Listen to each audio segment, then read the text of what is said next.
अब हम equity market की अगर बात करें तो पिछले हफ्ते हमने इक्विटी मार्केट में बड़ी गिरावट आते हुए देखी। अगर हम बात करें निफ्टी की तो निफ्टी में करीबन 2.5% के आसपास की गिरावट हुई और निफ्टी जो है करीबन 25,683 के लेवल पे क्लोज होती हुई नजर आई।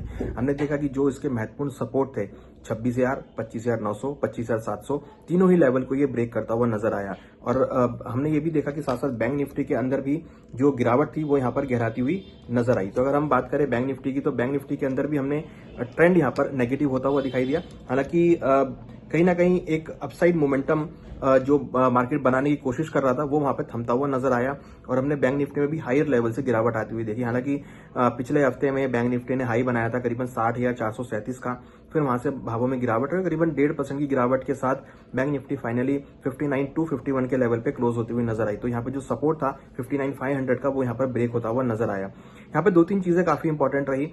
अगर हम पहले पॉजिटिव की बात करें तो यहाँ पे जो एक्सपेक्टेड जीडीपी प्रोजेक्शन था 2025-26 का वो यहाँ पर शानदार आता हुआ दिखाई दिया, करीबन 7.4% का आता हुआ दिखाई दिया, जो कि एक मार्केट के लिए पॉजिटिव रहा। यहाँ अगर हम अब नेगेटिव की बात करें तो यहाँ पे ट्रम्प साहब ने अगेन धमकी दिया कि जो भी नेशन रशिया के साथ क्रूड ऑयल का संबंध रखेंगे, वो कोई भी व्यापार करेंगे तो उन पे 500% का टैरिफ लगाया जाएगा। तो उसकी वजह से हमने देखा कि भारतीय बाजारों में नरमी देखने को मिली, क्योंकि हम क्रूड रशिया से मंगाते हुए दिख रहे थे। तो कहीं ना कहीं एक धमकी की वजह से भारतीय बाजारों में एक नरमी देखने को मिली। तो लग रहा है कि अगला हफ्ता भी मार्केट के लिए थोड़ा साइडवेज हो सकता है और जिस तरीके से मार्केट ने अपने सपोर्ट ब्रेक किए हैं यहाँ पे थोड़ा सा एक जो नेगेटिव ट्रेंड है वो यहाँ पर होता हुआ दिख रहा है। लग रहा है कि कुछ शॉर्ट टर्म में भावों में नरमी देखी जा सकती है। हालांकि आगे भारत का बजट आना है, मगर जिस तरीके का जीडीपी प्रोजेक्शन आया है वो यहाँ पर मार्केट को सपोर्ट भी कर सकता है। तो अगर हम यहाँ पे सपोर्ट रेजिस्टेंस लेवल्स की बात करें तो बैंक निफ्टी में इंपॉर्टेंट सपोर्ट 58,700 का रहेगा और उसके नीचे करीबन 58,000 इंपॉर्टेंट सपोर्ट रहेगा। रेजिस्टेंस साइड में 59,500 एक रेजिस्टेंस लेवल है और ऊपर में 60,400 ये एक अनदर एक स्ट्रॉन्ग रेजिस्टेंस लेवल है। वहीं अगर हम निफ्टी की बात करें तो निफ्टी में अब जो महत्वपूर्ण सपोर्ट है वो करीबन 25,400 का और 25,200 का, ये इंपॉर्टेंट सपोर्ट जोन है। हायर साइड में 26,000 और 26,300 ये इंपॉर्टेंट रेजिस्टेंस लेवल है। हमें लगता है कि इन सपोर्ट रेजिस्टेंस लेवल्स में के बीच मार्केट रह सकता है और कहीं ना कहीं मार्केट में एक रेंज बाउंड मोमेंटम हम यहाँ पे देख सकते हैं। हालांकि अगर हम बात करें स्टॉक साइड में तो हमने देखा था कि हायर लेवल पे स्टॉक्स में गिरावट आती हुई दिखाई दी। कई स्टॉक्स अपने ओवरबॉट जोन में थे जिसकी वजह से वहां पर गिरावट देखने को मिली।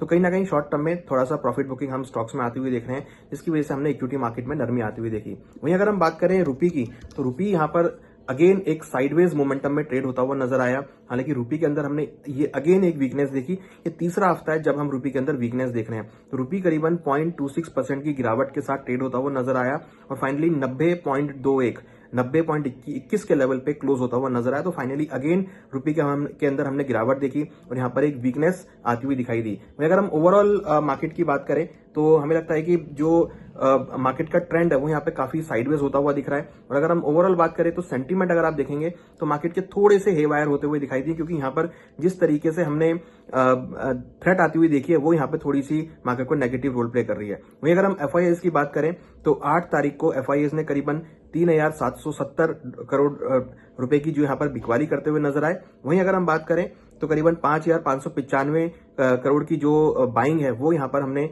डीआईएस की तरफ से देखी। वहीं अगर हम देखें तो ओवरऑल अभी तक इस साल के स्टार्टिंग से लेकर अभी तक करीबन 8,400 करोड़ की बिकवाली एफआईएस की तरफ से हुई है और करीबन 14,000 करोड़ की खरीदारी डीआईएस की तरफ से होती हुई दिखाई दी है। तो एफआईएस के फ्रंट पर डेटा उतना पॉजिटिव आता हुआ नहीं दिख रहा है। एफआईएस की जो सेलिंग है वो यहाँ पर कंटिन्यू होती हुई दिख रही है, जिसकी वजह से हम रुपये के अंदर वीकनेस देख रहे हैं। तो अब यहाँ पर इंपॉर्टेंट है कि ट्रम्प साहब का जो धमकी है वो किस तरीके से यहाँ पर रोल प्ले करती है और अगले हफ्ते क्या उस पर डेवलपमेंट हो सकता है। हालांकि लग रहा है कि शायद वो अप्रूव ना हो, क्योंकि सीनेट के पास ये गया हुआ है मामला और सीनेट में शायद ये अप्रूवल ना हो। और अगेन हम देख रहे हैं कि यूएस की जो सुप्रीम कोर्ट है वो भी उसको अगेंस्ट में करती हुई नजर आई है। तो हमें लगता है कि इस थ्रेट से भारत को ज्यादा कोई प्रभाव नहीं पड़ेगा और ये थ्रेट जो जल्दी यहाँ पर खत्म होती हुई नजर आएगी। रशिया यूक्रेन वॉर अगेन एक लाइमलाइट में रहा। यूएस और वेनेजुएला का भी वॉर लाइमलाइट में रहा, जिसकी वजह से हमने सभी इक्विटी बाजार में हायर लेवल में प्रॉफिट बुकिंग होती हुई दिखाई दी। हमें लगता है कि अगले हफ्ते में मार्केट एक साइडवेज रह सकता है और सपोर्ट रेजिस्टेंस लेवल्स के बीच मार्केट मूव कर सकता है।